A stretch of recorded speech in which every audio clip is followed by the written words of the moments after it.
दोस्तों, आज हम पंकज चतुर्वेदी के साथ हैं। पंकज चतुर्वेदी कविता जगत में या साहित्य जगत में, पत्रकारिता में कोई नया नाम नहीं है।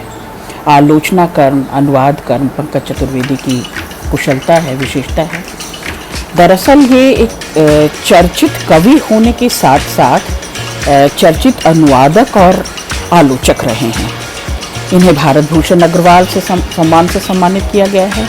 जन संस्कृति मंच से ये संबद्ध हैं और जन संस्कृति मंच से संबद्ध होना ही इनकी जनोन्मुखता और जन सरोकार और इनकी कविताओं में, आलोचना में और इनके तमाम साहित्य सेवा में दरअसल वो जन और उसका मन विद्यमान रहता है। इन्हें 1994 में भारत भूषण अग्रवाल स्मृति सम्मान मिल चुका है। आलोचना के क्षेत्र में 2003 में इन्हें देवी शंकर अवस्थी सम्मान, जो कि बहुत महत्वपूर्ण सम्मान है, मिल चुका है। उत्तर प्रदेश हिंदी संस्थान के रामचंद्र शुक्ल पुरस्कार से ये सम्मानित हैं और 2019 में इन्हें रजा फेलोशिप प्रदान की गई है।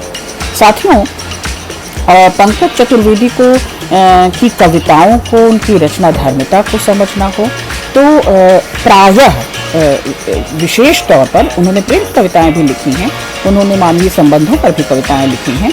कविताओं में बहुत सारे शेड्स दिखाई देते हैं, लेकिन इन्हें विचारपरक कवि के रूप में विशेष रूप से देखा जाना चाहिए। और विचार और कविता, कुछ लोग ये समझते हैं कि ये पैरेलल चलने वाली चीज़ें हैं।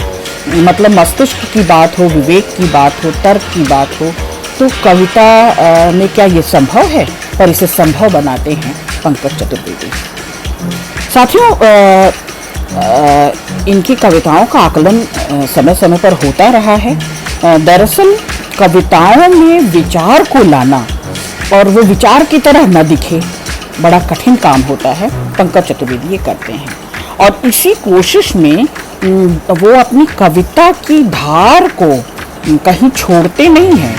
विचार साथ साथ ही चलते हैं तो कविता की धार जो है बनाए रखते हैं। हमेशा इनकी छोटी छोटी कविताओं में आपको कोई तर्क, जैसे कुछ बात बतिया रहे हैं या जैसे कुछ बड़ी शिद्दत से कहना चाह रहे हैं, या जैसे काव्यात्मकता में भी विचार को साधना दुष्कर है, लेकिन वे इसे बड़े संतुलन के साथ निभा जाते हैं। और ये मानी खेज है कि इशारे में कही गई बातों को या इशारे से कही गई बातों को लोग गंभीरता से लेने लगे हैं, क्योंकि कविता में चाहे वो राजनीति हो, सामाजिक विसंगतियां हो, बदसूरती हो, उन सबको दिखाना तभी संभव हो पाता है अगर बात इशारे में कही जाए। और पंकज चतुर्वेदी इशारे में कहने में बहुत सफल हुए हैं। भाषा की बात करें तो राजनीतिक विद्रूपताओं को जिस तरह उद्घाटित करने के लिए जो भाषा खरी आर पार होती हुई भाषा चाहिए, वो पंकज चतुर्वेदी के पास है। इनके पास भाषा के साथ साथ इन पांचों कविताओं में शोधार्थियों, आप जिस त्वरा को, जिस व्यंग्य को पकड़ेंगे वो महत्वपूर्ण है पंकज चतुर्वेदी की कविताओं में। इसीलिए सदी के महत्वपूर्ण कवियों की श्रृंखला में इनकी कविताओं को रखना बेहद लाजिम हो गया था मेरे लिए, कि उन्होंने जब जब वैचारिक प्रतिरोध को दर्ज कराया तो वे जानते हैं कि मैं किसके पक्ष में खड़ा हूँ, किसके पक्ष में मुझे बोलना है। और जन सरोकार से जुड़ी हुई ये वैचारिकता कविता में अपना स्थान किस तरह से बड़ी महत्ता से बना लेती है, आज हम उस पर भी विचार करेंगे। तो साथियों, ज़्यादा समय न खराब करते हुए आइए मैं उनकी कविताओं पर ही आती हूँ और इन कविताओं के बहाने हम थोड़ा सा विवेचन करेंगे और समकालीन कविता को चिन्हने और चिन्हित करने की कोशिश करेंगे। पहली कविता है पंकज चतुर्वेदी जी की, न मेरे पास। न मेरे पास मोरपंख का मुकुट था, न धनुष तोड़ने का पराक्रम। कंठ भी मेरा कंठ ही था, किसी के जहर से लीला न हो सका। क्षीर सागर में बिछी हुई सुखद शैया नहीं थी संपत्ति से मैत्री। देवताओं में ईर्ष्या जगाने वाली ऐसी तपस्या न थी जिसे भंग करने के लिए तुम्हारे प्रेम का अभिनय जरूरी होता। आह, ययाति की तरह यौवन न था, लौटकर आता हुआ उत्साह से, और वह कौशल भी नहीं जो कांपते प्रतिबिंब के बल पर किसी की आंख को घायल कर दे। तुम्हें मंत्रमुग्ध कर देने को मेरे पास बांसुरी न थी, और न वह छल जो सिर्फ जल का आवरण है तुम्हारी देह पर, तुम्हारे स्वप्न में भीगा हुआ कमल है। पंकज चतुर्वेदी जी की इस कविता को पढ़ते हुए मुझे सविता सिंह जी की कुछ कविताओं का प्रभाव सा जान पड़ा, क्योंकि सविता सिंह जी की कविताओं में भी बिंब बहुत अच्छे बनते हैं, इमेजेस बहुत अच्छे बनते हैं। और पंकज चतुर्वेदी की इस कविता में भी मुझे दरअसल क्या नहीं है और क्या क्या नहीं है उसके बाद में मुझ में बहुत सारी संभावना बची है। और मैं किसी अदृश्य शक्ति सा नहीं हूँ, मैं किसी अलौकिक जादुई शक्ति सा नहीं हूँ कि तिलिस्म पैदा करूँ या अपने सम्मोहन से मोह लूँ सबको, या मेरे पास वो चातुर्य, वो चालाकी, वो अतिरिक्त बांकापन भी नहीं है कि मैं किसी को लुभा सकूं, मोह सकूं, किसी को मंत्र सिद्ध कर सकूं। तो मैं क्या हूँ? निरा आदमी हूँ, पारदर्शी व्यक्ति हूँ। मेरे पास कुछ अपने सृजे हुए सत्य हैं, कुछ अपने संस्कार हैं, और इस पारदर्शिता के ही सहारे मैं प्रेम करने चला हूँ, मैं दुनिया बदलने चला हूँ, मैं समाज बदलने चला हूँ, और मैं अपनी उपस्थिति दर्ज कराता हूँ। तो ये कविता इस मायने में बहुत कुछ कहती है, किसी आध्यात्म की नहीं, तपस्या की नहीं, साधना की नहीं, धर्म कर्म तो नहीं, तो कर्तव्य और निष्ठा और पक्षधरता। मुझे पंकज चतुर्वेदी की तमाम कविताओं में ये तीन चीज़ें, ये तीन टूल्स बार बार दिखाई देते हैं। बल्कि हर कविता में, चाहे वो प्रेममयी कविताएं भी हों, इन सब में ये तीन टूल्स जो हैं विशेष रूप से पंकज चतुर्वेदी में दिखाई देते हैं। मैं उनकी दूसरी कविता पढ़ती हूँ, वो रिसेंट बहुत नज़दीकी ही इसी समय में लिखी हुई कविता है, मेरा ख्याल है कोरोना काल में ही लिखी हुई कविता है। मैं पढ़ती हूँ। आजकल मोबाइल में तैरता हुआ संदेश आता है, आप सुरक्षित हैं, आसपास कोई मरीज नहीं है। वो ऐप है ना, इस ऐप के जरिए, या कुछ ऐसे हैं जैसे नज़दीक ही कोई दुश्मन नहीं है। जो दुश्मन है दिखता नहीं, उसका शिकार दिखता नहीं, लिहाजा वही दुश्मन है। उसे हमदर्दी की ज़रूरत हो तो बहाना बनाकर मुकर जाए, मदद की उम्मीद हो तो हाथ खींच ले। जब पूरी मनुष्यता आरक्षित है, अलग अलग सबको सुरक्षा का यकीन दिलाया जा रहा है, जिससे वे ये मान लें कि वे राज्य द्वारा रक्षित हैं और बाकी सब पर संदेह कर सकें। समझ रहे हैं आप?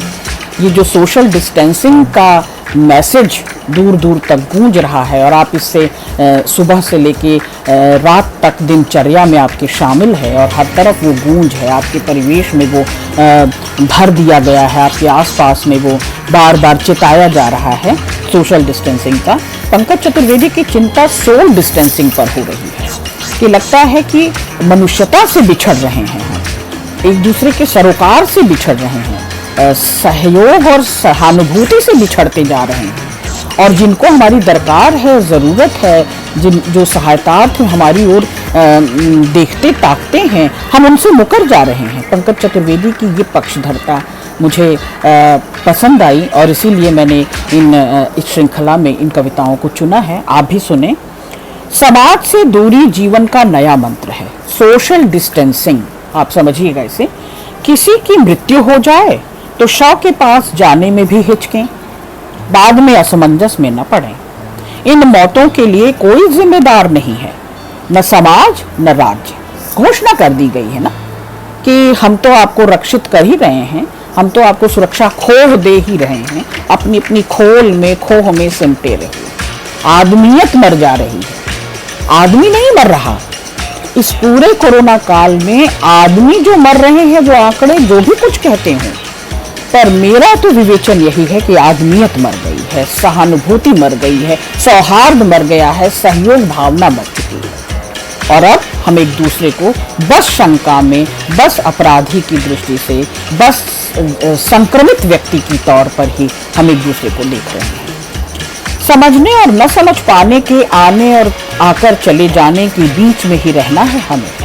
अपने अनुभवों की जमीन से बटोरे हुए साहस के बल पर एक रोचक अजायब घर में कैद होकर दिखते हुए हैं हम पागल चेहरे, अपनी अकारण हंसी और बेतरतीब रुलाई के साथ एक अनोखे संग्रहालय में तब्दील होता हुआ हमारा अस्तित्व अपनी समृद्ध परंपरा की गरिमा और संशयग्रस्त प्रासंगिकता की शोभा के साथ एक अदृश्य और घातक ढंग से दीमकों को समर्पित होते हुए भी हैं हमारे कविता संसार अपने जैसे तैसे सपनों और अकेली आस्थाओं के साथ।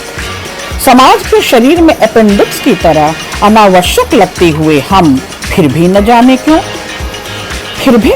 क्यों जरूरी से हैं एक संपूर्णता के लिए, वह अर्थ की हो या व्यर्थता की। मतलब मानव जीवन को बचाने की मुहिम नहीं चल रही है। मानवता को बचाने की मुहिम तो भूल ही जाइए। ये क्या बचाने की चल रही है? सरकार का शासनकाल, उसके शासनकाल में आरक्षितों की रक्षा, रोग, बीमारी, व्याधि, आपदा विपदा से उसको कितनी सुरक्षा दी गई, उसे किस तरह से सचेत और सावधान किया गया बार बार, और हम आपके साथ हैं। ये सहयोग का जो छद्म जाल है, पंकज चतुर्वेदी की पैनी निगाहें इसे पकड़ लेती हैं। उस झूठ को, उस प्रपंच को, उस छल को, उस अश्लील अभिनय को पंकज चतुर्वेदी की कविताएं बेनकाब कर देती हैं।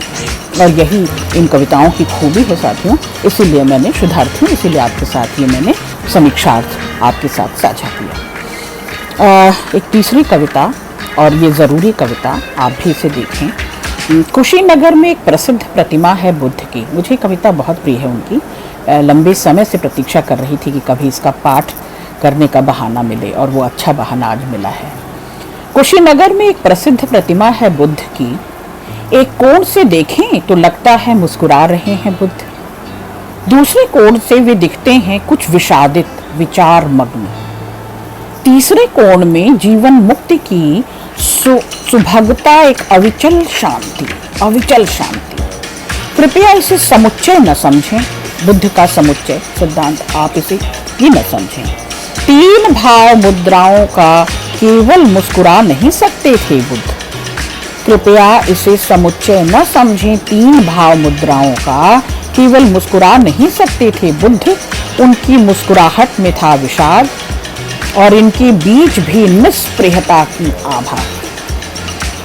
अथवा मध्यमा प्रतिपदा, श्रेष्ठ है पत्थर तराशने की यह कला, पर उससे श्रेष्ठ है उस कला का अंतःकरण जो यह जान सका कि वह 3 छवियों में समाहित एक ही चेहरा था बुद्ध का। ये 3 अलग अलग आकृतियां नहीं हैं, 3 अलग अलग मूर्तियां नहीं हैं, 3 अलग अलग भाव विचार तो हैं, चाहे वो हर्ष का हो, विषाद का हो, या निस्पृहता का हो। गौतम बुद्ध का ये समुच्चय नहीं है, उनके भाव का समुच्चय ये नहीं है, बल्कि एक ही समय में एक ही साथ वो तीनों भावों के साथ मौजूद हैं। ये विचित्र सी बात लगती है साधारण अर्थों में, लेकिन इसकी गहराई में आप इसे देखें तो जैसे लग रहा है कि बुद्ध असमंजस में है। बुद्ध का स्थायी भाव क्या हो? बुद्ध किससे आतंकित हैं? बुद्ध ने क्या जान समझ भांप लिया है? और बुद्ध क्या देखकर मंद मंद मुस्कुरा रहे हैं? क्या शंका और क्या संशय है, क्या चिंता है, क्या चिंतन है कि वे विषाद में हैं? और कैसी तटस्थता होती रही होगी कि वे निष्प्रिय होते जा रहे हैं? ये विचारणीय है। और इसीलिए मैंने आपको पंकज चतुर्वेदी के परिचय में आपको बताया कि वे वैचारिकता के कवि हैं। उनकी कविता में विचार बड़ी आसानी से, बड़े संतुलन से रच पच जाती है। तो अगली कविता है, चूँकि JNU के विद्यार्थी रहे हैं, शोधार्थी रहे हैं पंकज चतुर्वेदी, और वहाँ के परिवेश पर JNU क्या था और अब क्या है, और आगे उसके लिए क्या प्रपंच और क्या प्रचार, दुष्प्रचार होते रहे हैं, उस पर दरअसल एक विद्यार्थी की एक क्या कह सकते हैं, जो वहाँ रचा बसा दिल दिमाग जहाँ उसका बना, उस परिवेश की व्यथा गाथा इस कविता में आपको दिखाई देगी। कविता है JNU पर। साम्यवाद का अंत हो गया, अंत हुआ इतिहास का, है यथार्थ बेहद रपटीला, सपना है संतरास का, अब तुमसे ही होगा बेड़ा पार। आप रिदम देखिएगा, आप उस धुन को पकड़िए और व्यंग्य को पकड़िए। मुझे पंकज चतुर्वेदी की कविताओं में जो व्यंग्य की खनक है वो बहुत भाई। बहुराष्ट्रीय निगम कमाने आए बड़ा मुनाफा, वर्ल्ड बैंक WTO के बल में हुआ इजाफा, इनके निर्देशों को तुम करना स्वीकार जी। मस्जिद के मलबे पर जिनकी खड़ी हुई है सत्ता, धर्म और संस्कृति की वे ही हैं शातिर प्रवक्ता। मस्जिद के मलबे पर जिनकी खड़ी हुई है सत्ता, धर्म और संस्कृति की वे ही शातिर हुए प्रवक्ता, ऐसा धर्म मुबारक हो ऐसी सरकार। आप देख रहे हैं हर उस चौथी पंक्ति में जो ये धुन है, ये लय है, दरअसल उसी में व्यंग्य है, कहने के अंदाजे में व्यंग्य है। और पंकज चतुर्वेदी को बहुत अच्छी तरह से आता है, बल्कि ये कविता तो उनके मुंह से सुनी जानी चाहिए, पर उसका अवसर हमें ज़रूर मिलेगा, सौभाग्य हुआ तो। अमरीकी जलवे के सम्मुख तुम नतशिर हो जाना, देश बिलखता भी हो तो तुम हरगिज मत शर्माना। कला बचाना अपनी मत करना प्रतिकार जी, JNU पर तुम रखो अपने उद्गार जी। JNU पर रखो तुम अपने उद्गार जी। कि सेंट्रिक जो अब सबकी सर्विलांस में, सबकी आंखों में, सबकी नज़रों में गड़ रहा है, सब केंद्रित हो रहे, सब उसी ओर देख रहे, ताक रहे, और जैसे लग रहा है कि अब एक रूटीन का एक सबसे ज़रूरी काम यही हो गया है कि वहाँ क्या घट रहा है, क्या चल रहा है, लोग क्या सोच रहे हैं, विद्यार्थी क्या कर रहे हैं, उसी को होल सोल काम जैसे लग रहा है कि सत्ता का, प्रशासन का हो गया है। तो ये इस व्यंग्य को पकड़िएगा शोधार्थी, और इसमें छिपे मर्म को, जो वहाँ का विद्यार्थी रहा है, जो वहाँ की माटी में रचा बसा है और जो उस परिवेश को जिया है, उसकी मन का ये उद्गार, और इससे कविता को आप शामिल कीजिएगा। जाति के लिए अगली कविता, ध्यान से सुनिएगा कविता। ईश्वर सिंह के उपन्यास पर राजधानी में गोष्ठी हुई। कहते हैं बोलने वालों में उपन्यास के समर्थक सब सिंह थे, सिंह, और विरोधी ब्राह्मण। सुबह उठा तो अखबार के मुखपृष्ठ पर विज्ञापन था, अमर सिंह को बचाएं, और यह अपील करने वाले सांसद और विधायक क्षत्रिय थे। जाति के लिए मैं समझ नहीं पाया, अमर सिंह एक मनुष्य है तो उन्हें क्षत्रिय ही क्यों बचाएंगे। दोपहर में एक पत्रिका खरीद लाया, उसमें कायस्थ महासभा के भव्य सम्मेलन की खबर थी, देश के विकास में कायस्थों के योगदान का ब्यौरा और आरक्षण की मांग। मुझे लगा योगदान करने वालों की जाति मालूम करो और फिर लड़ो, उनके लिए नहीं, जाति के लिए। शाम को मैं मशहूर कथाकार गिरिराज किशोर के घर गया। मैंने पूछा देश का क्या होगा। उन्होंने कहा देश का अब कुछ नहीं हो सकता, देश का अब कुछ नहीं हो सकता। फिर वे बोले अभी वैश्य महासभा वाले आए थे, कह रहे थे आप हमारे सम्मेलन में चलिए,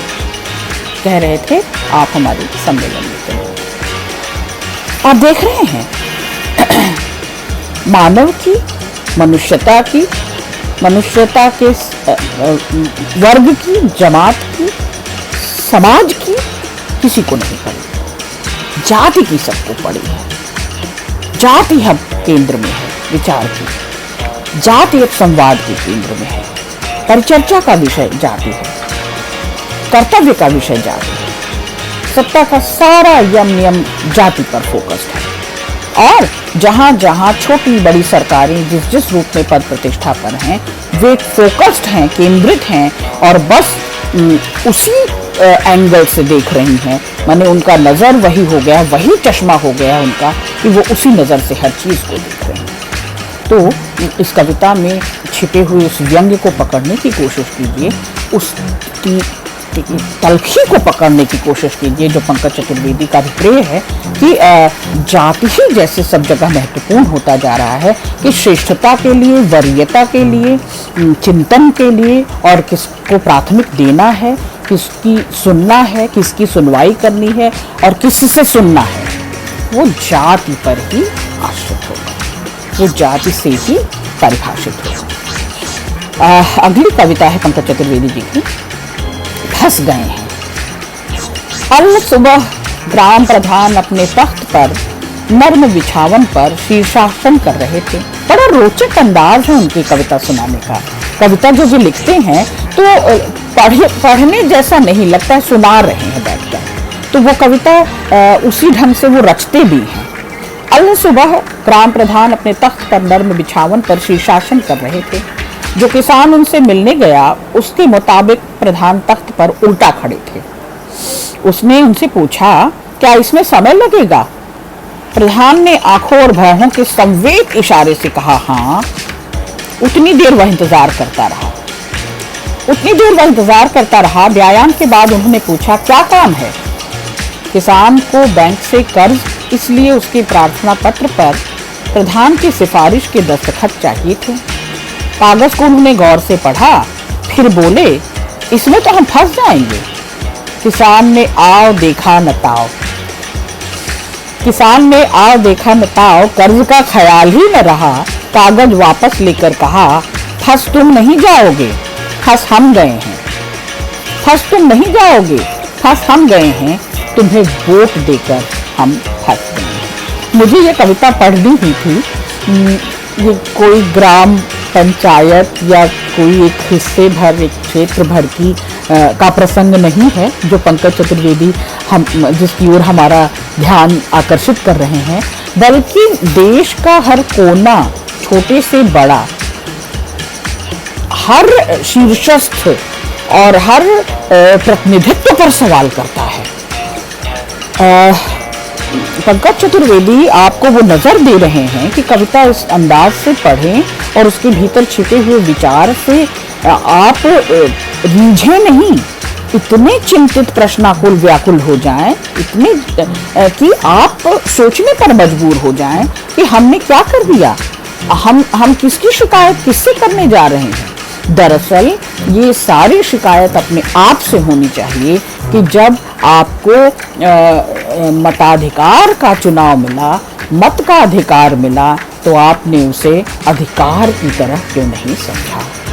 आप अपने मत को, अपने ओपिनियन को, अपने राय को कब महत्व देंगे, अपने आप को आप कब महत्व देंगे, और आप हर बात के लिए निरीह होकर इन शीर्षस्थ लोगों की, नेतृत्व करते हुए घाघ लोगों की कब तक मुंहजोरी करेंगे, कब तक इनके आगे नतमस्तक होंगे। अपनी गलती स्वीकारें, अपनी भूल सुधारें। बहुत शुक्रिया पंकज चतुर्वेदी, इतनी बेहतरीन कविताएं मैंने आज अपने शोधार्थियों के साथ साझा की। बहुत शुक्रिया।